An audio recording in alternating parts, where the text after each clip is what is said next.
This year we are celebrating 150th anniversary of the Finnish national composer Jean Sibelius, and it's not just the Finns who are celebrating. There are a lot of enthusiastic Sibelius fans all over the world. Edward Clark, you are the president of the United Kingdom Sibelius Society. What is the history of the Sibelius Society in the UK? There was a Sibelius Society in the 1930s, but it was a recording society set up by a producer called Walter Legg. He invited Robert Kajanis to come to London and record some of the symphonies. But it wasn't a membership society. The current Sibelius Society is the only membership society in the world, set up 30 years ago. I became president 25 years ago. And we have members all over the world. We don't have a lot of members, but they do come from Europe, America, and the Far East. What is the purpose of the society?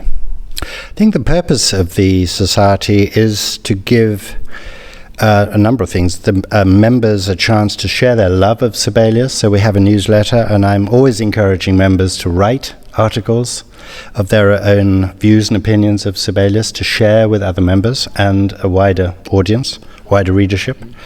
We organize concerts, often of aspects of Sibelius that are not so widely known. And we get involved in recordings, sometimes, of works by Sibelius, and some scholarship. We've given British premieres of Sibelius's music. We've researched them, we've identified them, we've obtained the scores for them so that we can perform them. We persuade people to perform Sibelius. Often British musicians, singers, violinists, pianists, to have a look at the scores and then come along and play them. Okay.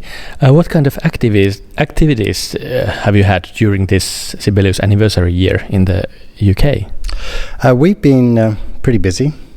The Society has provided concerts focusing on piano music. We've had 2 piano recitals totally dedicated to Sibelius.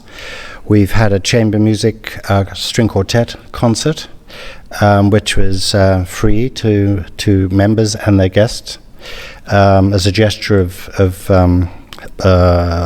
love of Sibelius. And all the time we try and, this year we've tried to put the spotlight on works by Sibelius that don't really often get performed in our country anyway. And we think that's important, and also the music is so interesting and so enjoyable. It's it needs to be performed, and that's our mission. And as a president of Sibelius Society, what do you think? What is the status of Sibelius and his music in the Great Britain nowadays? Sibelius's reputation has never been higher in Great Britain and probably around the world. But in Britain, he's always had a following. From the early 20th century, when he made his first visit to London, 1905, 1906, under the invitation of eminent musicians, Granville Bantock and Sir Henry Wood. He's always had champions and conductors, Beecham, Barbaroli, Sargent, and so on. And that lasts to today. It's extended this year, today, to a whole range of composers who acknowledge Sibelius as important to their lives as creators of music. They learn from Sibelius. They see him as a subject for study. And they take many different things from the music of Sibelius. You can take minimalism from Sibelius. You can take rigorous symphonic thought. You can take the desire to compress your music rather than expand it. Many different aspects have been picked up and acknowledged by composers of all persuasions, avant-garde, traditional, exploratory, people who write film music, Mike Oldfield, who's famous for tubular bells, wrote to me some years ago saying that tubular bells was influenced by his listening to the finale of the Fifth Symphony, where those double basses play the theme like at a quarter pace.